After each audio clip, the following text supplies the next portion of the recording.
Senhor esteja convosco. Proclamação do Evangelho de Jesus Cristo, segundo Marcos.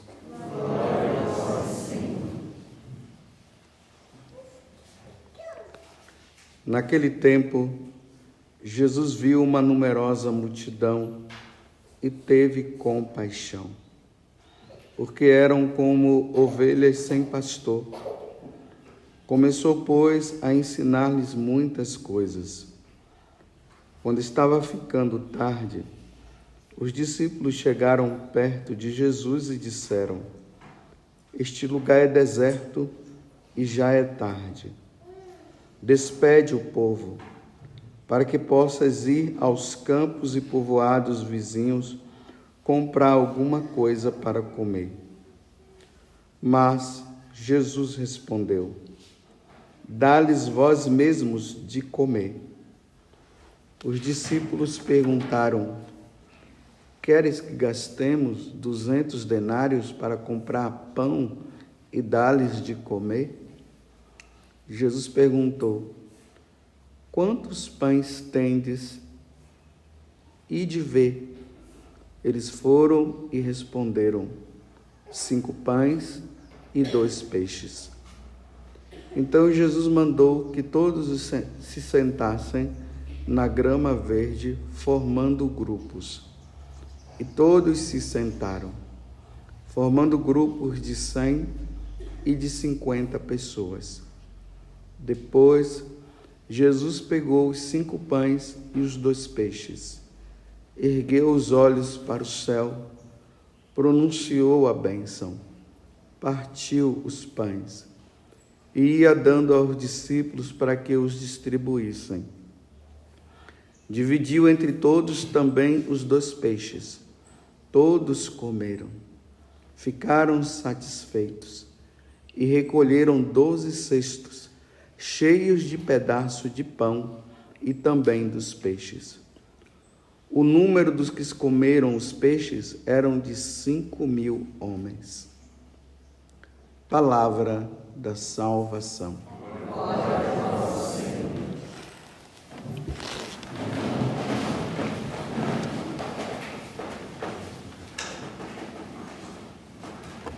Hoje é terça-feira, depois da Epifania.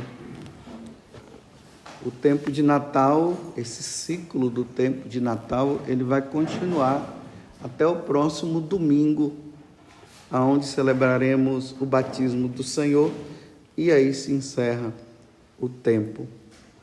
Mas é interessante que desde domingo passado, quando nós comemoramos a Epifania do Senhor, a igreja coloca essa semana de manifestação.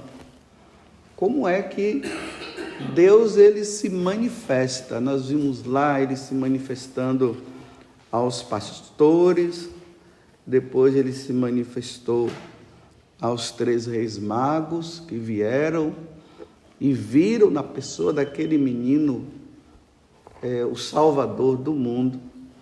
E tem várias formas de manifestação também dentro da igreja, onde nós, olhando para aquela situação, nós dizemos: ali está a manifestação, Deus se mostra para nós. E é dentro desse contexto que temos essa leitura de hoje, que é a multiplicação dos pães segundo São Marcos.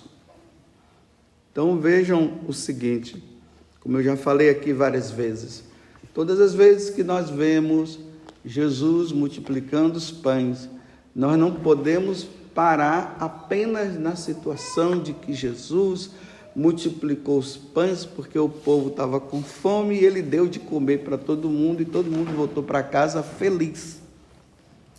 Para nós católicos, essa não é a questão principal. A questão principal é que Jesus está preparando o povo para a Eucaristia. Por isso que tem a multiplicação dos pães. E aí nós vemos que quando ele pega o pão, ele pronuncia a bênção, que são justamente esses gestos que o sacerdote faz dentro do sacrifício da Santa Missa. Ele pega o pão, pronuncia a bênção, depois que pronuncia a bênção, aí ele pronuncia as palavras: isto é meu corpo, isto é meu sangue, que é dado por vós. Então, todas as vezes que vocês verem multiplicação dos pães, repito, não fiquem somente na questão de que Jesus multiplicou e agora nós nunca vamos ficar com fome, porque é só pedir para Jesus que ele vai nos dar o que comer. E não é bem assim. Então, o contexto é esse. Dentro desse tempo de epifania, uma coisa que ficou bem clara para nós católicos é que Jesus se torna presente em nossa vida através da Eucaristia.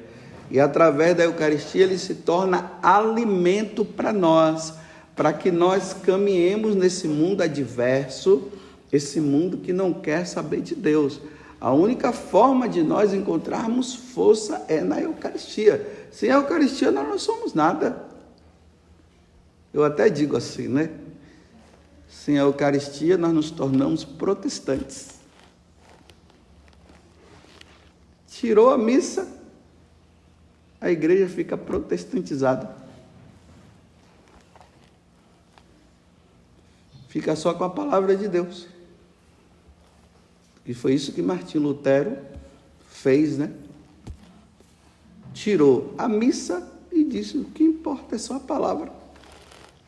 Aí você vê nos cultos protestantes, está lá. De vez em quando eles fazem ali uma celebração, é só uma memória, é um simbolismo, não é nada, não tem nada a ver com presença real de Jesus na Eucaristia, não tem não. É só um relembrazinho que eles fazem aí de vez em quando. Mas sem a Eucaristia nós não somos nada.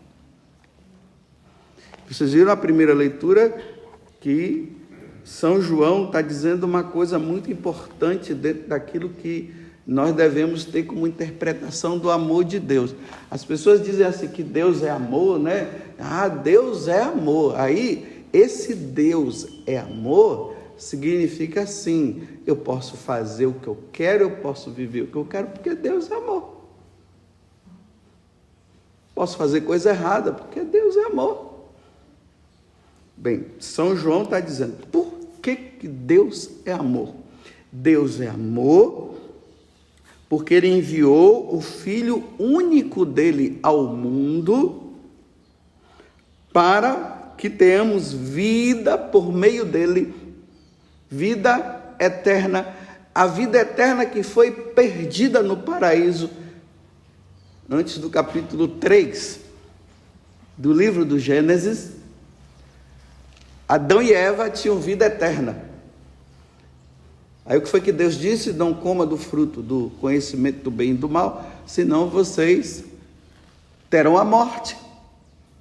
Eles desobedeceram, pronto. No capítulo 3 em diante, a vida já não é mais vida abundante, já não é mais vida eterna. É uma vida nesse mundo que nós temos que nos deparar com a morte. Então, como é que Deus manifesta o amor dele para conosco? Ele dá o Filho único, para que seja oferecido. Como? Em sacrifício. Para que nós, a partir desse momento, nós tenhamos vida eterna, a partir do momento em que nós passamos a segui-lo. É assim que Deus manifesta o amor. Não fomos nós que amamos a Deus, mas foi Ele que nos amou, diz São João, e enviou o seu Filho como vítima de quê? De reparação de quê? Dos nossos pecados. Então Ele envia o Filho dele como vítima de reparação pelos nossos pecados. E aonde é que acontece isso? Na missa. Na quinta-feira santa, Jesus antecipou o que iria acontecer na sexta-feira. Na sexta-feira ele morre, Mas na quinta-feira santa ele instituiu o sacrifício da Santa Missa, dizendo para os apóstolos: fazei isto em memória de mim. Façam isto em memória de mim. Por isso que Jesus está pedindo aqui na primeira leitura, ele está falando, né, que ele teve compaixão porque as pessoas estavam como ovelhas sem pastor. Então, há uma grande necessidade que em outro momento ele pede para que a igreja reze pelas vocações sacerdotais. Para quê? Para que não falte missa. Sem o sacerdote, não há missa. A Igreja Católica, ela se diferencia de qualquer religião, e até mesmo daquelas que dizem religiões cristãs. A diferença está no sacrifício da missa, que é atualizado. São João depois vai dizer, São Paulo, na primeira carta aos Coríntios, no capítulo 11, ele vai dizer: naquela noite, o Senhor estava com os apóstolos, e aí ele instituiu o sacrifício da missa. Estou usando as minhas palavras. Aí tem um momento que ele vai dizer assim: e este sacrifício precisa ser celebrado, atualizado, todos os dias, até que o Senhor venha. Até que o Senhor venha, não pode faltar a missa. Me desculpe eu dizer para vocês, se faltar a missa, nós estamos ferrados.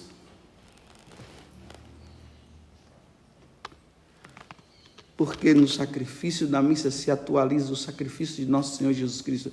Ele se torna presente. Fazer isto em memória de mim, isto é meu corpo, isto é meu sangue. Aquele que come da minha carne e bebe do meu sangue, eu o ressuscitarei no último dia. Aquele que come da minha carne e do meu sangue permanece em mim e eu nele. Então, quando nós comungamos, Jesus permanece em nós. Olha que coisa maravilhosa, meus irmãos. Toda vez que nós vamos na missa, e é preciso estar em estado de graça, em estado de pecado mortal não pode se receber, é preciso estar em estado de graça. E nós recebemos, nós saímos da Santa Missa com Jesus, presente na nossa vida. Ele vai agora, quando o padre dá a bênção final, e ele diz assim: ide em paz, que o Senhor vos acompanhe. Por que o Senhor vos acompanha? Porque Ele está dentro de nós. E aí nós vamos combater contra Satanás. Satanás não vai ter força em relação a nós, porque nós estamos com o nosso escudo, nós estamos com o nosso Senhor em nós. Então Satanás não vai ter força. Então ide em paz, que o Senhor vos acompanhe. E nós dizemos graças a Deus. Antes do imperador Constantino, lá pelos anos 300, ele ter assumido o império, e isso foi quando ele assume o império graças à mãe dele, que era Helena, Santa Helena, que era uma cristã, e ela rezou muito pela conversão de Constantino, e aconteceu a conversão dele, porque diante de uma batalha que ia acontecer, tudo indicava que esse imperador romano iria perder, e apareceu um sinal no céu dizendo: por este sinal tu vencerás. E foi o sinal da cruz. Tanto que a partir de então Constantino colocou como escudo sempre a cruz, e aí acontece a conversão dele. E a partir de Constantino, graças também, repito, à intercessão da mãe dele, Helena, Santa Helena, a perseguição pelos romanos, pelos imperadores romanos, cessou. Depois a igreja católica se torna a religião oficial, mas não foi com Constantino, foi com o imperador que veio depois dele. Mas o que é que eu quero destacar? Então, antes, os imperadores romanos perseguiam os cristãos e matavam. E uma das coisas que eles não permitiam que acontecesse era o sacrifício da missa. Porque eles sabiam da importância do sacrifício da Santa Missa. E aí que nós ouvimos, né? Celebração de missas nas catacumbas, ou seja, nos lugares escondidos, para que os imperadores não pudessem matar os cristãos. Então eles celebravam as missas escondidas. Então, nessa época aí das perseguições, eu já falei aqui, o próprio Papa Emérito Bento XVI, ele fala isso. Os cristãos, sendo perseguidos, começaram a celebrar missa escondidas. E o decreto, hoje a palavra decreto está ficando muito bem claro para nós, né? A gente não, essa palavra decreto não era uma coisa assim tão do nosso dia a dia. Então o decreto era o seguinte: não se pode celebrar missa. Celebrou missa, mata esse povo. E ainda dizia assim: olha, se vocês verem alguém celebrando a missa, dedurem, né? Falem conosco. E essas pessoas eram até beneficiadas por terem denunciado. Então estavam os cristãos celebrando a missa escondido. De repente, souberam desse lugar onde a missa estava sendo celebrada. E aí foram lá os soldados e pegaram todos os cristãos que estavam lá. Imagine aqui dentro dessa capelinha que nós estamos, né? Que essa missa está sendo celebrada. Não ficou um, não escapou um, pegaram todos. E aí os soldados fizeram uma pergunta para eles: mas como é possível, vocês sabendo que vocês poderiam morrer, e vocês vão morrer porque vocês estão indo contra o decreto do imperador, como é que vocês vêm celebrar essa tal dessa missa? Aí eles responderam: porque sem a missa nós não somos nada. Essa foi a resposta que eles deram. Sem a Santa Missa não somos nada. Sem a Santa Missa os católicos não são nada. A alma da igreja é a missa, não é o terço. São devoções que nos ajudam a ir para a missa. É a missa. Se você reza o terço e você não vai na missa, esse terço não está tendo validade nenhuma. Porque tem que levar para a missa. Ou qualquer outro tipo de devoção que você tenha. Até mesmo a adoração a Jesus na Eucaristia. Se essa adoração a Jesus na Eucaristia não te leva para a missa, não está valendo nada não. Tem gente que dá mais valor à adoração ao Santíssimo Sacramento do que à missa, porque a missa é tudo, a missa é o completo. É ali que Deus dá a vida por nós. E ali nós fazemos adoração, é o culto que agrada a Deus é a Santa Missa. Vocês pensam que Satanás não sabe disso? Vocês pensam que Satanás se esqueceu disso? Satanás sabe que pela Santa Missa ele é derrotado, porque a Santa Missa é o sacrifício de Jesus na cruz, atualizado naquele momento. Satanás sabe disso. Aí vocês acham que Satanás, ele não vai fazer de tudo para que a Santa Missa seja retirada? Você acha que esses decretos que surgiram no tempo da pandemia não foi também uma forma das autoridades civis perceberem que eles têm um certo poder? Da mesma forma como no Império Romano tinha? Eles já viram que ele tem poder. Eles já viram que eles podem dizer assim, olha, não vai ter missa. E se tiver missa, o que é que acontece? Punição. A punição consiste em quê? Dinheiro, né? O Rubens está ali mostrando. Cada missa que for celebrada vai ter que pagar tanto. E aí nós sacerdotes, né? Um certo medo. Porque não temos como pagar. Porque se todos os cristãos tivessem a disponibilidade de dizer, não, padre, pode celebrar. Se for 3.000 por dia, nós vamos ajudar. Mas ninguém faz isso, não. Quem é que quer tirar dinheiro do seu bolso? Aí voltando, começaram a entender que é possível fazer isso. Intimidou a igreja.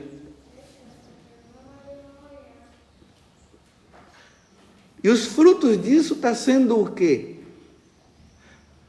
O fervor à Santa Missa está se perdendo por parte de muitos católicos que eram fervorosos. Quantas vezes lá no confessionário nós, sacerdotes, ouvimos dos penitentes isso? Olha, padre, eu não estou indo na missa, mas não estou indo para a missa, mas estou participando em casa. Assisto em casa, né, participar. Eu assisto pela TV. Como se o terceiro mandamento, que é guardar domingos e festa, agora acrescentou assim, assistindo em casa pela TV. Parece que deu esse acréscimo agora, nesse terceiro mandamento. E ai do sacerdote que diga, não, você tem que participar da missa na televisão. Não, mas já foi liberado. De quando? Quando que a doutrina mudou? Existiu uma exceção dentro de uma situação de calamidade pública, aonde se foi pedido que pelo menos se assistisse à missa para não se ficar sem a missa. Mas não se disse que era de agora em diante. E mesmo assim, né? Mesmo assim, os sacerdotes deveriam se arriscar em celebrar a missa. Porque sem a missa, nós não somos nada. Mas não ficou sem missa. A missa continuou, os padres celebrando, só não tinha o povo. Mas a missa estava sendo celebrada. Só que isso não pode dar continuidade e o povo agora se contentar de ficar participando de missa por live e achando que está participando. Não está, porque o sacramento é presencial. E parece que a coisa ela não parou. Parece que os decretos estão prestes a voltar de novo. Fica esse negócio de vai e volta. Eu já vi um bispo se pronunciando e dizendo, na minha diocese, se voltar essa questão, na minha diocese os padres vão celebrar. Porque ele diz, eu vou celebrar. Agora, se os padres não quiserem, problema deles, mas na minha diocese nós não vamos ficar nisso. Mas ao mesmo tempo que você ouve um bispo falando isso, você ouve um outro dizendo, já vai, antes da coisa acontecer, já está restringindo. Por isso que nós precisamos rezar. Porque Satanás quer tirar a missa. Ele não vai tirar. A Eucaristia, meus irmãos, nunca vai faltar na igreja. Porque se faltar a Eucaristia na igreja, acabou a igreja católica, nos tornamos protestantes. E nós não podemos nos tornar protestantes. É o contrário, os protestantes têm que voltar para o seio da igreja católica. Porque eles saíram da igreja católica, eles precisam voltar. Não é nós nos tornarmos protestantes. E repito, para os católicos se tornarem protestantes, é só tirar a missa. E Satanás está preparando isso. A ordem mundial está preparando para isso. Vocês pensam que uma das coisas que, quando surgir, que vai surgir, viu? Só não sei quando. Eu espero que eu não esteja mais aqui quando isso acontecer. Eu espero que eu esteja na glória de Deus, e ainda mais se eu for digno de estar lá, porque é Deus que vai decidir ainda. Mas eu vou lutar. Porque isso vai acontecer. Quando? Não sei, não estou profetizando não, viu? Estou falando algo que é lógico, que nós percebemos pela lógica. Pela lógica se percebe isso, que a coisa está se restringindo. E aí o que é que vai acontecer? A Eucaristia não vai faltar, a missa não vai faltar, mas o acesso à missa faltará.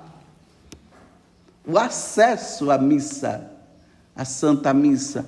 Nem todo mundo vai poder participar por causa dos decretos. Os que se atreverem serão processados, serão presos. Os padres que se atreverem a celebrar a missa, vai acontecer isso. Aí nós já vemos por aí, né, umas questõezinhas que fica meio assim no ar. Só pode celebrar missa uma vez, só na semana, só no domingo. Não pode celebrar todo dia. Já se ouve aí, né, padres que estão aí, não estão podendo celebrar missa todo dia, mas não, só uma vez por semana. E que história é essa?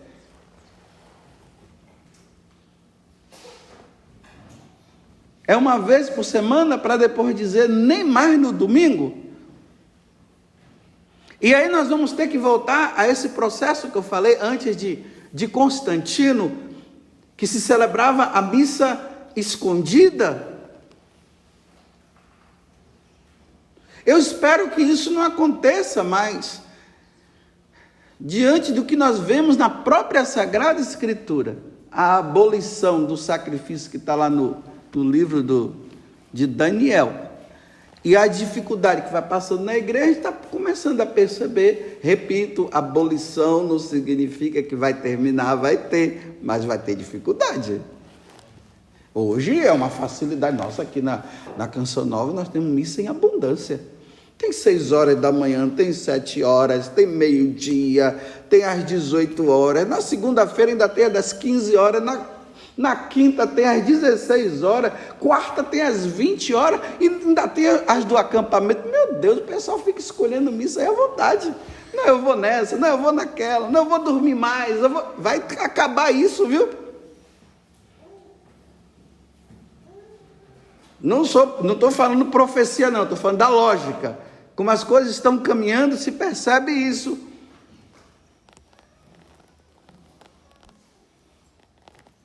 A dificuldade vai ter, mas o sacrifício não vai acabar, mas a dificuldade vai ter. Vai estar combinando assim o pessoal, em boca de ouvido, né? E aí vai ter missa lá em tal lugar. Olha, mas fala, cuidado, hein? As fofoqueiras vai dar problema.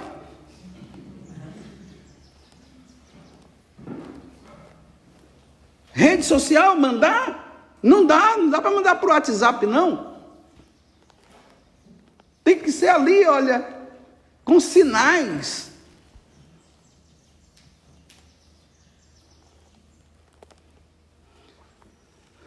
Por isso que nesse tempo da Epifania, a igreja mostra Jesus multiplicando os pães, para mostrar para nós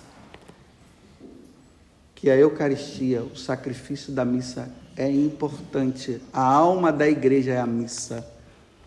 E na primeira leitura, resumindo para acabar, Deus amou tanto, nos amou tanto que deu seu Filho como sacrifício. Sacrifício, missa é sacrifício. Missa não é festa do Senhor. Missa não é da carteira de trabalho que você vai receber, vai ganhar o seu emprego. Missa não é isso. Missa é sacrifício. Isto é meu corpo, isto é meu sangue. Quando o padre ele eleva o Cristo crucificado, que se dá a nós. pela redenção da humanidade. Isso Deus revelou na Igreja Católica. Martim Lutero, que era um sacerdote, descabeçado, acabou tirando isso, e os bobos foram atrás dele e ficaram sem a missa.